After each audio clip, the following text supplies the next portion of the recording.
Well, hello there. I've lost a lot of the weight that I gained, which is good. Back to the grind.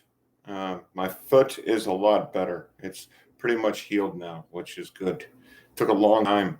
Um, well, I had issues with it for a long time. So yeah, so you got to take care of your feet.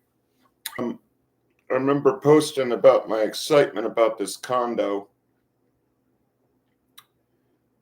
and I learned um, a lesson, and I'm going to have to fight for my money back, I think. I'll get it back. I'm told that because of the assessment, I'll be able to get it back. So um, I was so focused on, wow, the loan's going to be $406 a month. The condo fee is $300. So I'm like, wow, man, that's rent under $800. It's just down the street from work. And I was so focused on that, man. I was like, man, I'm going to save a lot of money because, of course, as you guys know, I'm driving 110 miles a day and it's freaking expensive. Um, Literally not making any money because of the commute. You know what I mean? So, yeah, it's freaking crazy. So I was focused and so ecstatic about how I'm going to save all this money. I'm going to save all this money. And so the credit union that the loan is going through did an assessment, and the assessor said that there is $100,000 plus repairs that needs to be done with the condo,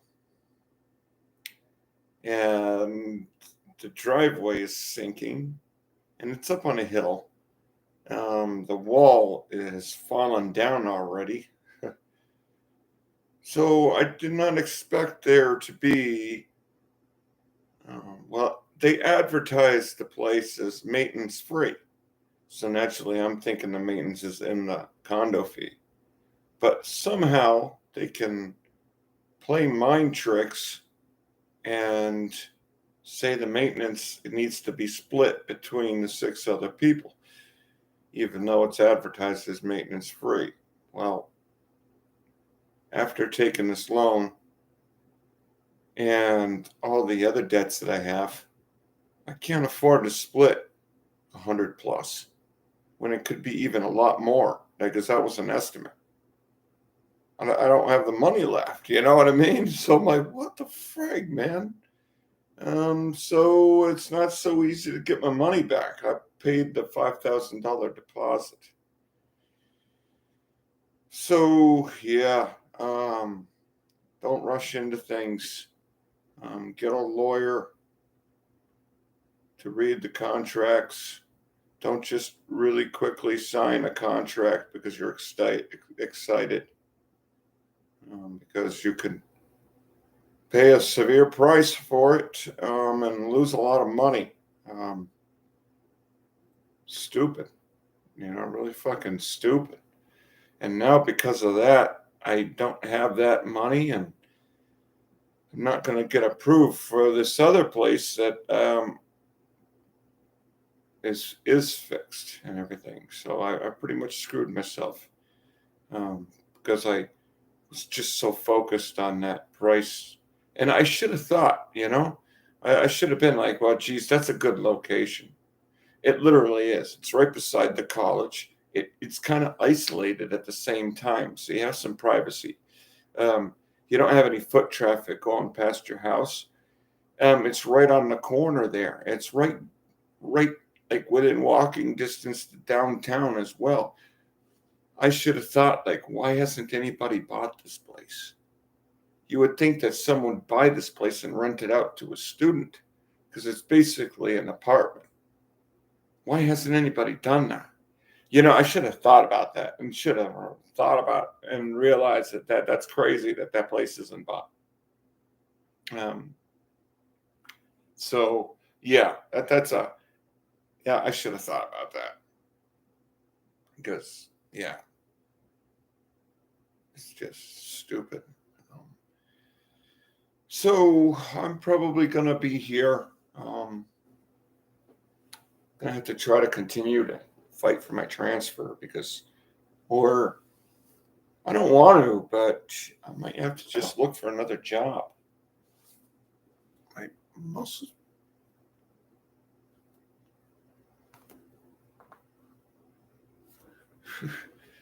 might have to look for another job. I don't know. I don't want to do that though. I like working for the post office, but you can't justify the costs. And with the loss I'm probably going to take for that condo, I mean, I'm going to have to give back $3,000, so I'm set to lose $8,000, um, and I'm in debt already. So I just can't continue to afford 110 miles of commuting because now I'm to the point where I'm paying my bills and my bank account is getting really freaking trim. So I'm in a little bit of hurt. Um, Stupid decisions. Um, my loan from the government's kicking in. So the pressure's there, but I'm not going to go nuts about it. All you can do is the best you can. You know, I'm not out there philandering my money. Pretty much I'm behaving myself. I'm not eating out every day. I'm eating in the house. I'm still doing the 1 meal a day diet. Other than that, I'm not friggin' spending my money. So, I'm putting in honest effort. Say, live and you learn. Getting involved in real estate deals. Talk to somebody who really knows something. Don't get excited and get all friggin' excited and then sign a freaking purchase agreement and then be like, fuck, be screwed. Um, because you can freaking, yeah, get yourself in some trouble. Stupid, man. But that's what happens when you're driving so much every day. You get this place that's like $95,000.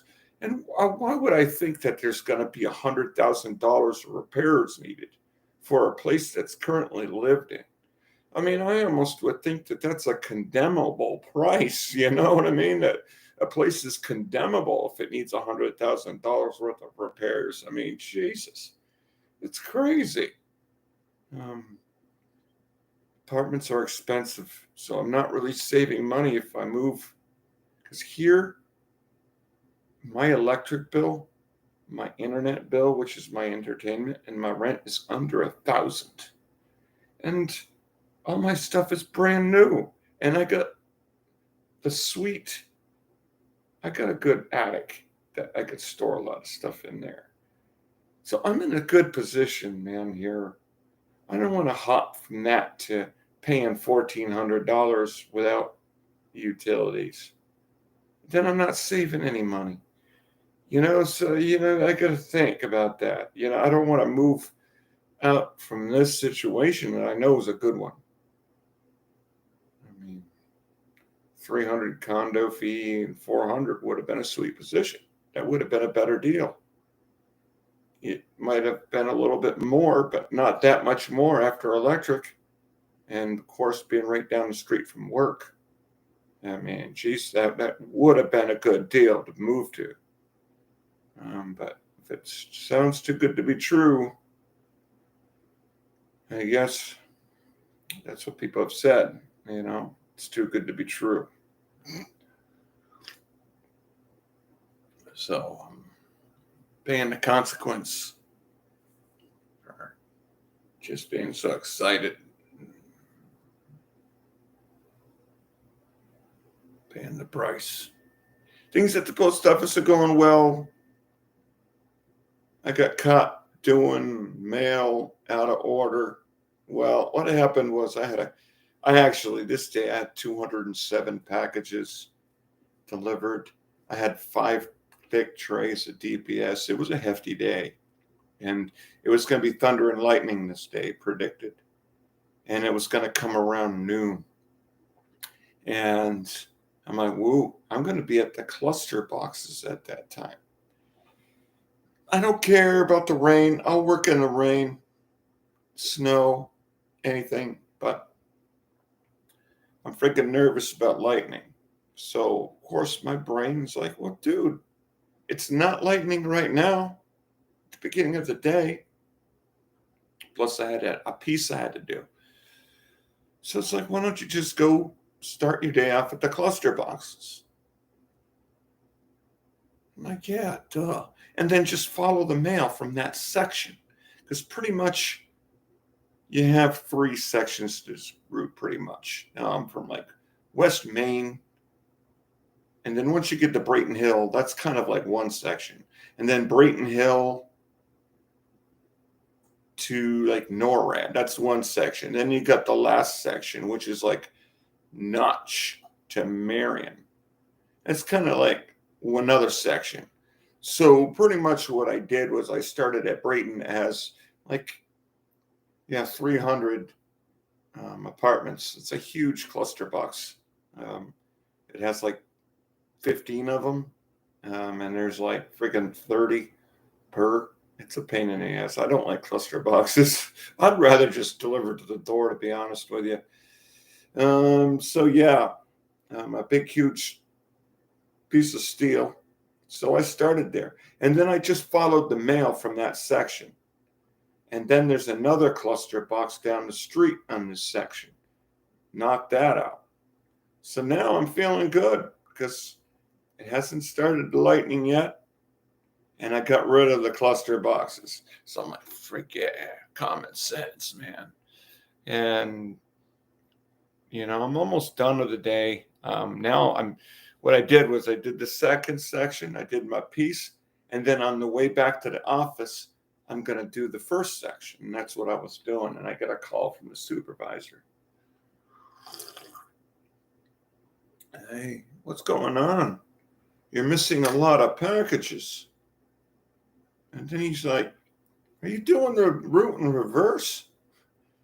And I told him, it's just like safety. I thought that there was going to be lightning. I did the cluster box. So, yeah, now I'm under the radar. They're looking at the computer. They can tell if you've done it out of order. I didn't get in trouble, but I know I'll get in trouble if I do it again. Now, naturally, they're thinking, well, it takes too long. And I understand that. But actually, the way that I set up my truck is I will take the first envelope of each loop and make it vertical. So by the time I'm heading out on the street, all my loops are visible. So I'm not having to set up anything. I can grab any loop I want. So pretty much when I was at that section, I could just easily locate that loop and keep on going forward. So I understand what their point is, but I didn't have to do any setups because I could just quickly go to that section that I could visibly see in the tray. You know what I mean? So I was grabbing and going the whole time. And I got all that done before 6 o'clock. And that was a lot of mail. It was a lot of packages. That was a hefty day. And it has a pickup too. So yeah, I did pretty good that day. But grab and go. The importance of setting up your truck in the morning. If you set your truck up in the morning good, you're smooth throughout the day. Because then you don't have to do it on the street.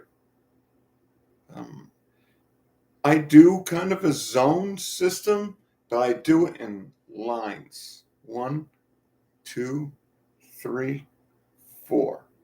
So then, as I take a package, my next one's up. It's all organized rather than squares. I do it in lines. So then I follow the package. Like what I do on Sundays. I did 30 an hour averaging, and this includes office time, setup time, and going back to the office to load. Okay, I did 30 an hour.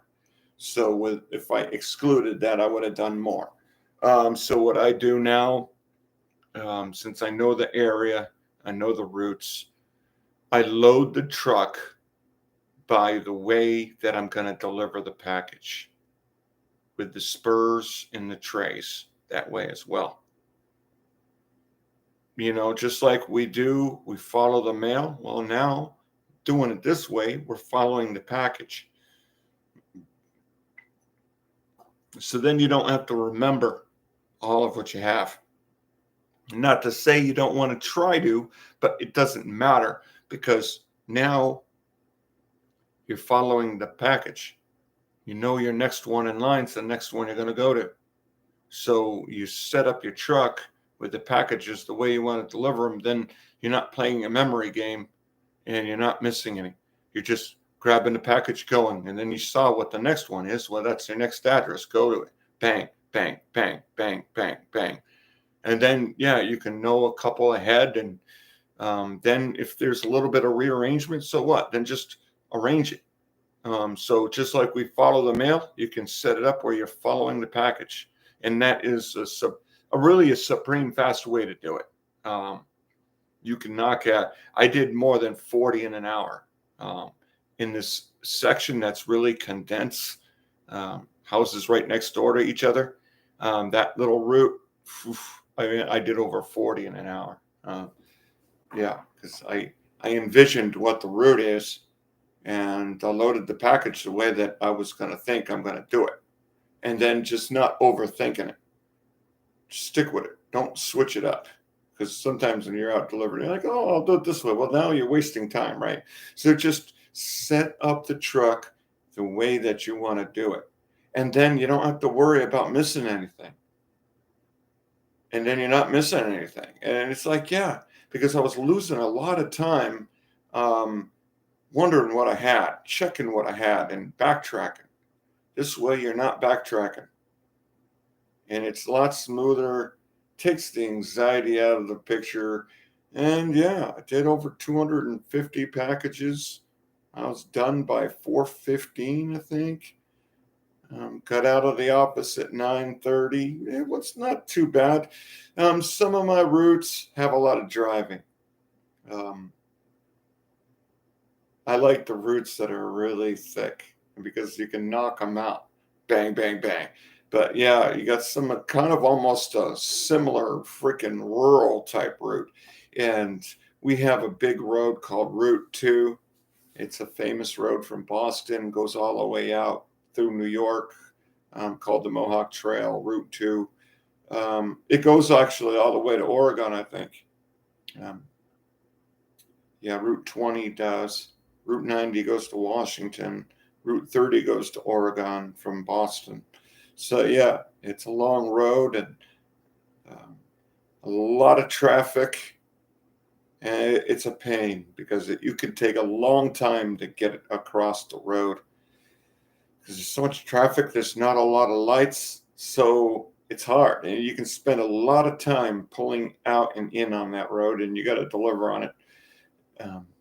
And it is important, if once you know the roads that are really packed like that, to order your packages evens and odds.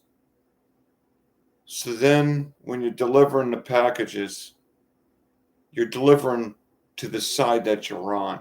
You don't want to be crossing these heavy freaking highways, spending 10 minutes waiting for it to cross. So then you have it organized. You know what the order is. Okay. Then in your mind, I'm going to go up the odds and I'm going to go down the evens. So then what I will do is I will order the packages that way and I'm going to follow the package. And then you save a crazy amount of time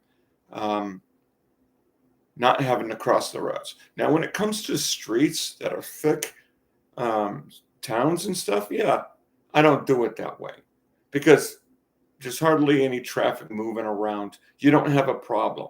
So if I have a package at 102, I have a package at 107. I'm going to knock them both out from the same park point. I'm not going to worry about that. You know what I mean? Because you're not going to spend that much time crossing the road. But when you're on major freaking thoroughways, you kind of want to do that. That really saves an incredible amount of time. It makes the delivery a lot smoother and a lot safer.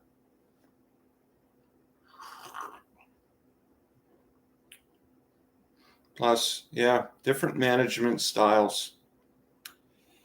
My managers aren't bad at the office, but they like to catch people.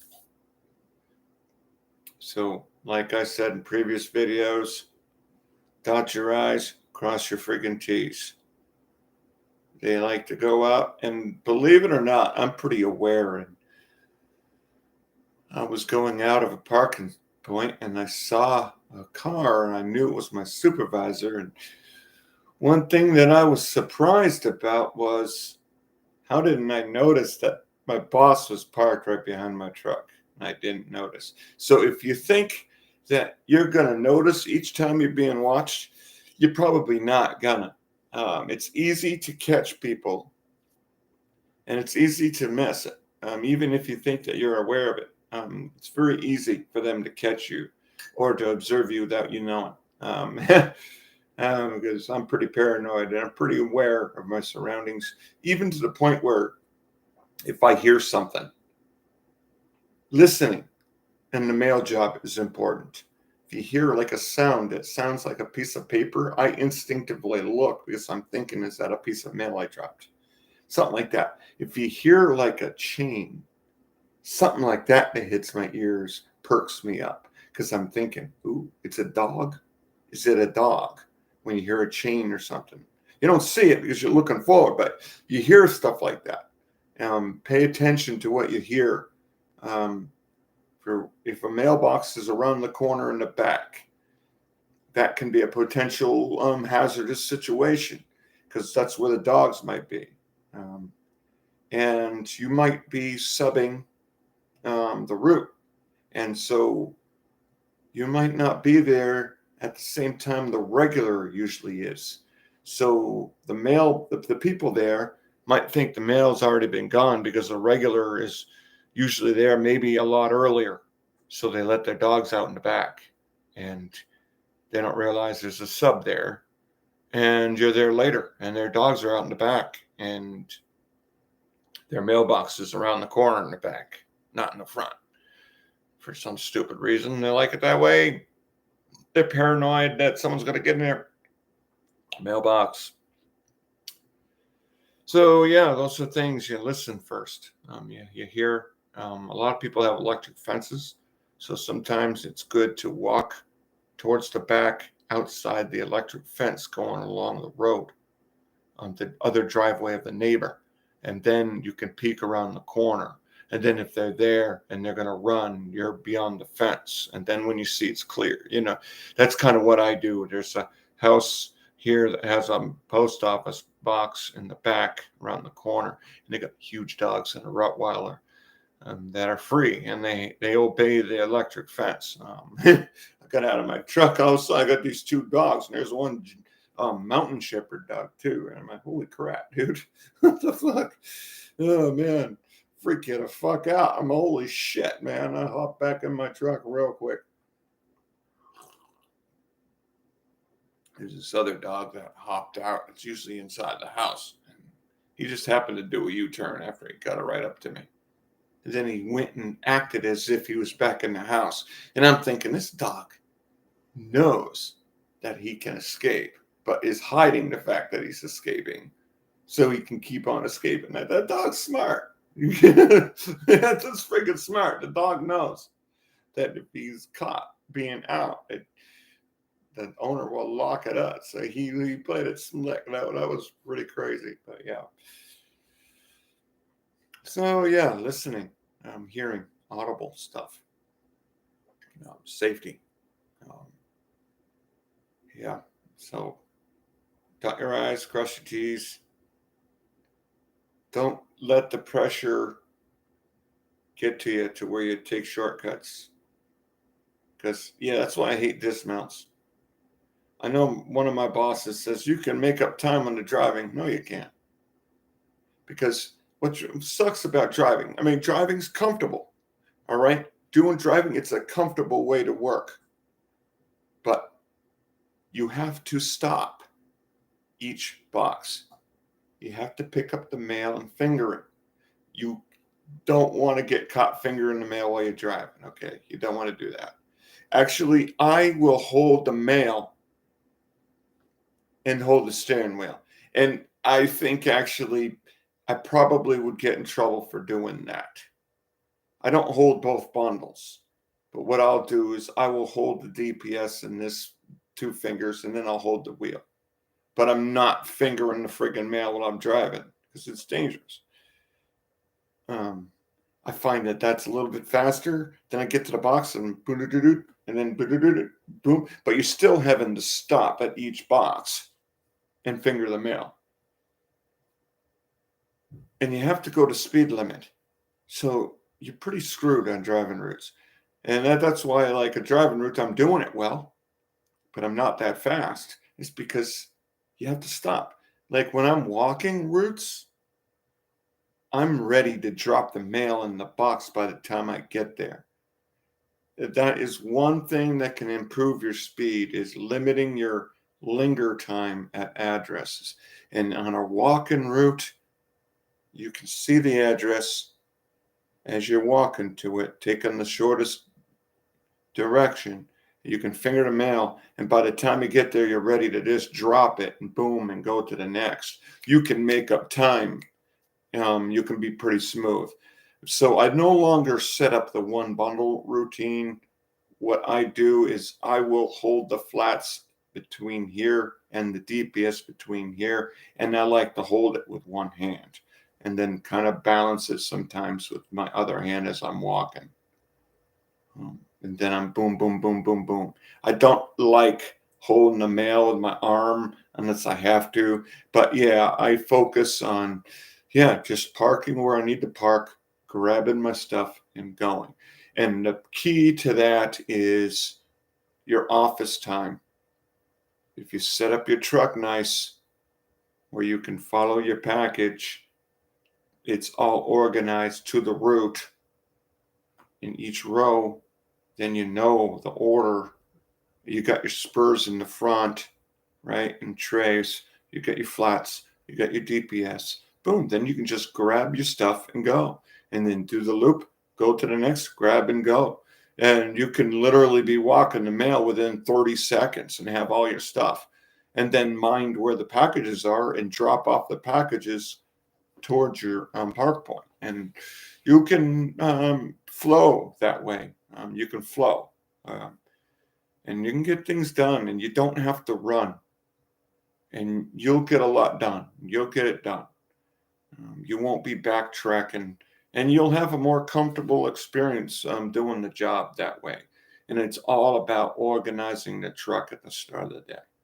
If your truck is organized good, then you don't have to worry about it other than maybe a few minor tweaks like, oh, okay, the boxes did get shuffled up and you just straighten them out. It doesn't take no time.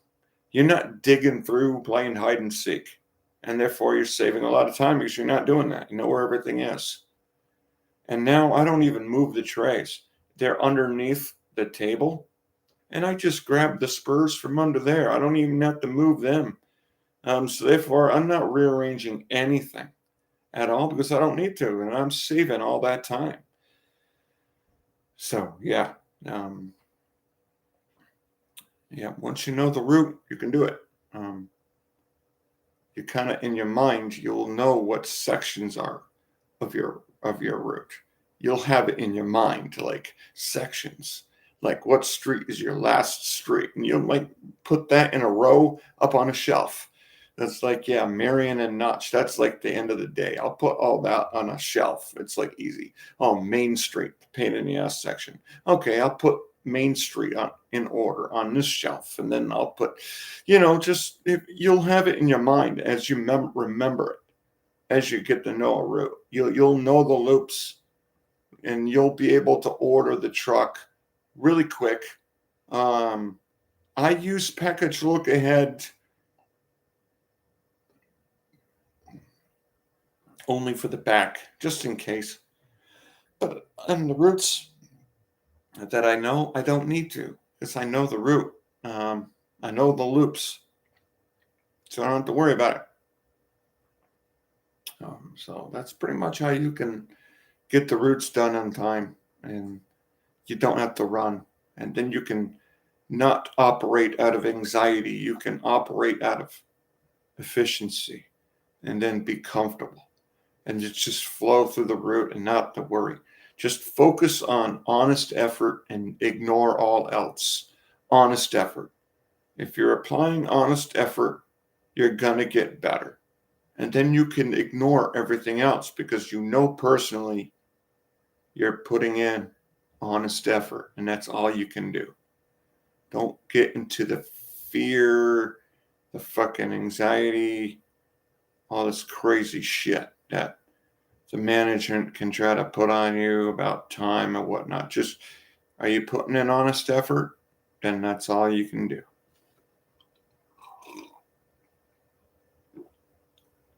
So, with that, I'm going to take care of personal business today. It's my day off. I've worked 2 weeks in a row. I'm coming in an hour early each day to deliver parcels for a splitting of the routes. Need the money, man. I need the fucking money. What I should have done is just tried to buy a piece of property real cheap and just live on it. Like off the grid, kind of. And then just basically, have some property and fucking just live on it. Then I could save money, I don't quite want to live in my car, but I don't know. You never know.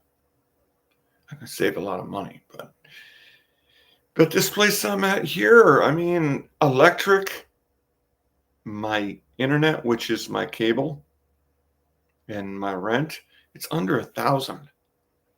And my stove is brand new. My shower's new.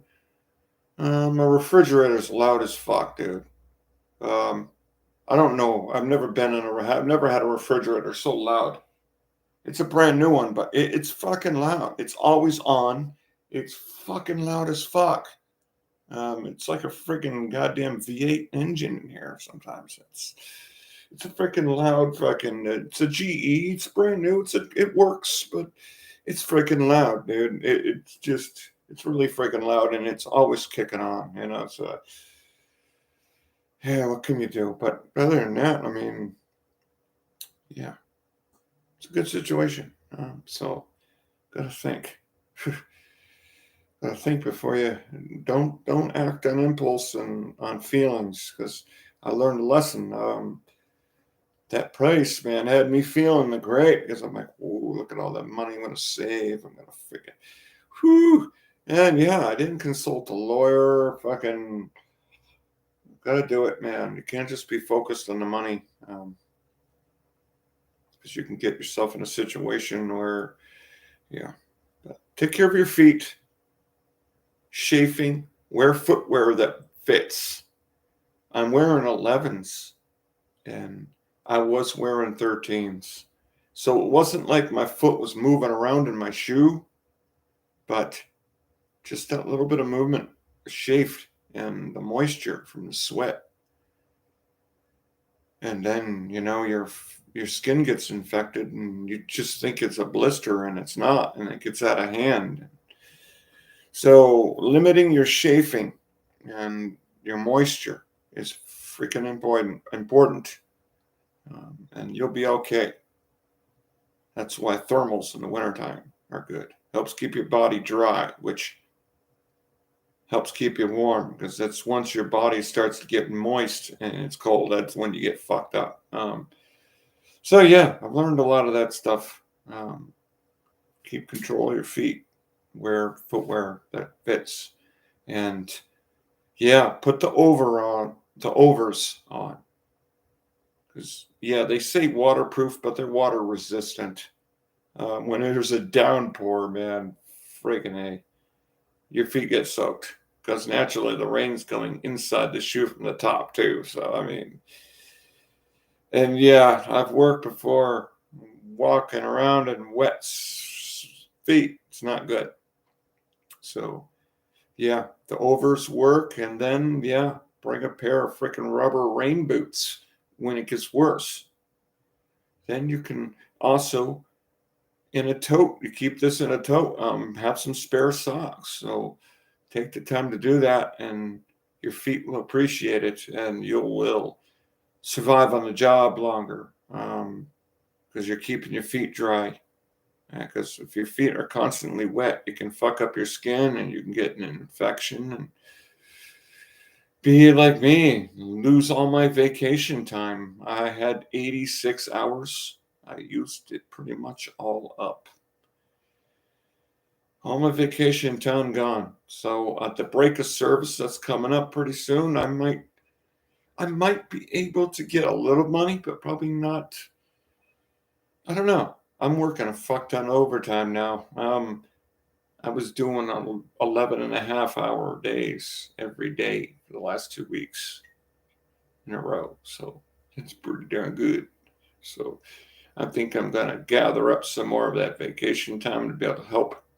So on that break of service. So yeah, keep footwear that fits, that lasts. My Timberlands are good though. They're a little rough on the feet, but I'm telling you, they're good. I bought some Dr. Scholl's insoles that are gel, and they're pretty good. Um, and they last. And my bottom of my feet don't get sore. I've worn other shoes and my bottom of my feet because I'm walking on average 14 miles a day. And yeah, my bottom of my feet aren't getting sore. And that's where you know you have good shoes. Some shitty shoes that are cheap. Your bottom of your feet will be killing you after a certain long period of walking. So the tread's good and, they don't tear up. And when they start to wear out on the inside then that's when you want to be proactive.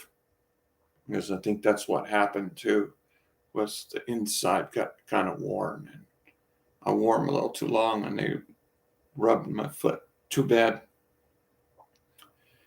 Created the blister to begin with, I think. And then, yeah, it just compiled after that. So,